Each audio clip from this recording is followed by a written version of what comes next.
আমাদের বোট সামনে নোঙর করে দাঁড়িয়ে আছে।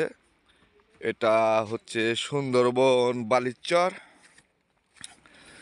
বালিচরে লেবে আমাদের লোকজন কেউ মাছ ধরতেছে, কেউ এদিক ওদিক দৌড়চ্ছে,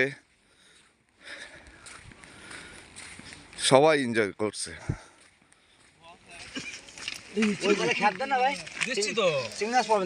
বড় বড় চিংড়ি মাছ, ও সাইজের চিংড়ি।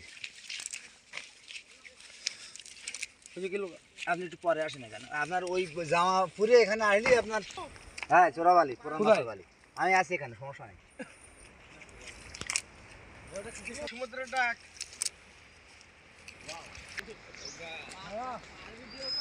ভাই ওই বলটা নিয়ে আসেন। ভাই সমুদ্রের ডাক এরকম নাকি? হ্যাঁ দুজন, এখানে আরো অনেক চিংড়ি আছে এখানে।